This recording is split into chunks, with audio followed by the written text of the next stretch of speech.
Chapter 4 News from the Mysterious Beyond. After chasing the voice across the island and to the far side, Chomper sensed he wasn't alone and attacked, thinking it was someone who tried to harm Ruby. Turning, he took a single bound and knocked a pair of fastbiters down. On their backs, Chomper glared and bared his teeth, showing he meant business to those below him. Feet planted firmly, he saw familiar faces, Screech and Thud, looking up at him. Screech! Thud! Eyes wide with surprise, he backed off and let the pair stand. What are you doing here? What are we doing? What are you doing is a real question. Geez, what's with the rude welcome? I thought you'd know our scent by now, Screech said, glaring at Chomper who loomed above them. By the way, you ain't fooling no one with those fangs. Can't blame him. After all, we did try to kill him and the food he hung around with, Thud pointed out, tenderly patting Screech to calm down. I don't understand. Why are you on my island? Gazing from one to the other, Chomper was surprised to see them. What do you think, boss? We're here to talk with you, Thud announced, brushing himself off. Chomper arched a brow, looking from right to left, thinking there was a third member to their little team. When he didn't see or smell anyone else, he held a confused look and pointed a claw to himself. Boss? You mean me? Wow, what a smart boy you are, Screech said in a condescending tone, clapping his hands together. His face changed to annoyance. Do you see anyone else besides us here, dummy? Screech gave Chomper a once-over, looking displeased and unimpressed. You think he's boss material, babe. Come now, love. He can't be any worse than Redclaw. Chomper glanced from one to the other, wondering about the pair still being together once their leader died. After all, they were strong and would be welcomed among any pack, or so Chomper thought. Not to be rude, I'm curious is all. Are you two together? The pair shared a glance, nodding. Yeah, Thud and I've been partners for quite some time. You got an issue with that? No, nope. Love is love. I mean, Ruby and I are mates, dating, friends, yeah, good friends. Rolling his eyes, Screech only huffed. Feh, whatever. I care not what you and the food do. We don't do anything, panicked Chomper. I mean, we keep it safe, are too different to do anything else. Not that we care, it's your personal and private business. Thud was a bit more diplomatic, continuing. Look, boss, we have bad news. You could just say news, babe. It's always bad. Right. Well, there's some Sharptooth who wants to take the alpha position from you, Thud said, seeing Chomper was worried. Well, he can have it. I'll just turn it over to him. Turn it over? This ain't a bone you toss around, stupid. This is the alpha position we're talking about. The highest and most esteemed title one could have. And yet here you are, acting as though it means nothing. Disgraceful.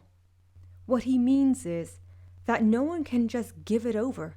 There are rules that all abide by and rely on, such as if you are challenged, you can turn it down or fight. Should you agree to battle, if you lose, the challenger gets your title. Only after you are killed, that is, Thud said, seeing Chomper's eyes grow wider with fear. But don't worry. They can't attack you if you decline, nor can two battle you at once. It has to be one-on-one, a fair fight. Okay, so what's the bad news? This one has gathered quite a group to form a pack to take you down. Word is, the one plans to challenge you, not taking no for an answer. But I didn't kill Redclaw. He walked into my claws. It was an honest mistake. I didn't even know I was challenging him. Do you think this one gives a fart about that, stupid? They'll come here, threaten to kill that fast runner, force you to fight, and take you down. What part of this are you not understanding? Ruby? They wouldn't. Pacing, Chomper tapped his claws nervously. Oh, what am I to do? I don't know the first thing about fighting a regular Sharptooth, How will I protect Ruby? You'll have to find a way, Thud spoke, trying to build up Chomper's confidence. And you will. I'm not cut out for this. My chest hurts. Is it getting hard to breathe? Rubbing his chest, Chomper took a few steady breaths. Yes, he fought the swimming Sharptooth that day and won, but that was because his fight-or-flight instincts kicked in. Not to mention Ruby was in danger. Thus, his second-guessing wasn't at the forefront of his thoughts. I'm in way over my head. Hey! Bring that big head of yours down here, Screech said, gesturing for Chomper to come closer. When Chomper was level with Screech, a hand slapped him across the maw. Ouch! What was that for? Drawing back, Chomper rubbed the area. Because you're being stupid! Okay, enough Screech. He's not something you can torment. He's our leader. Thud was a bit more willing to follow Chomper. After all, Chomper showed him mercy and kindness, and even saved his own life back in the day. It had been several years ago, when they were both young.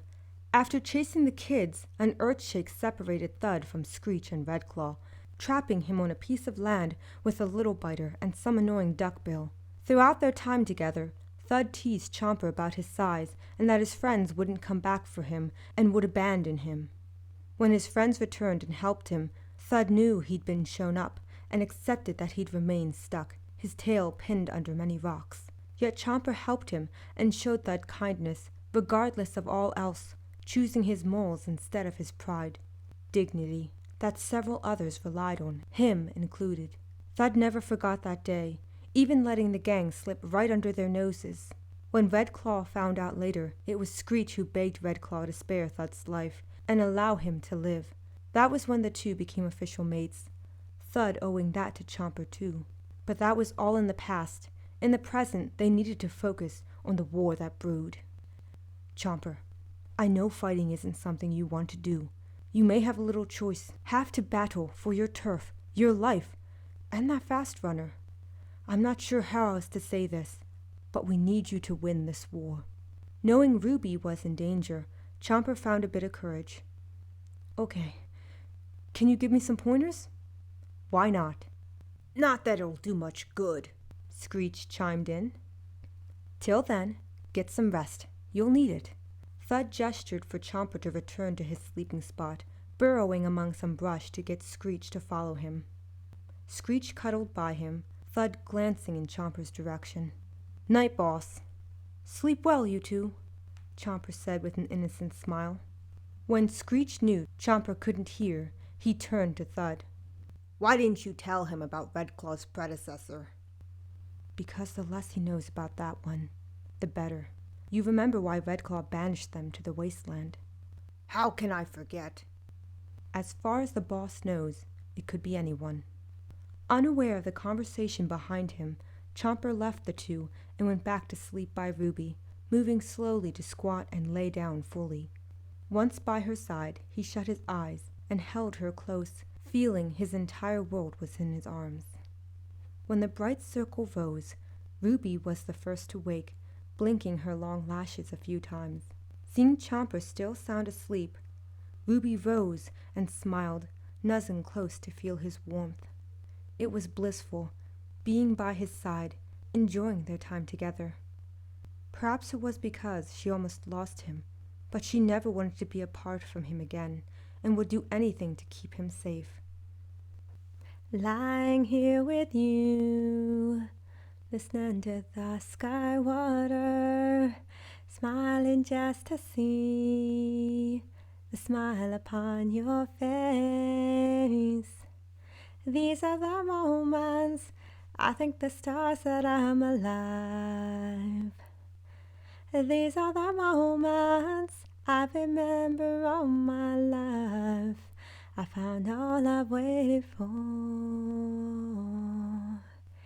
and I could not ask for more.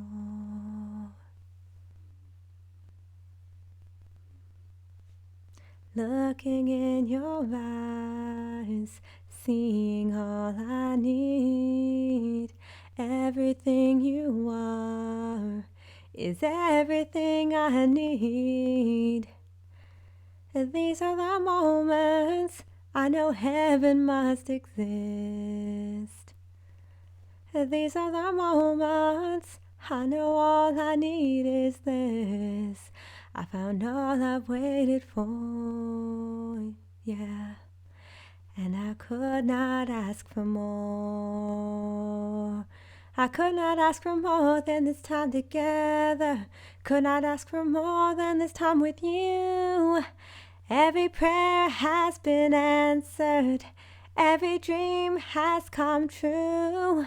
Yeah, right here in this moment is right where I'm meant to be. Oh, here with you, here with me.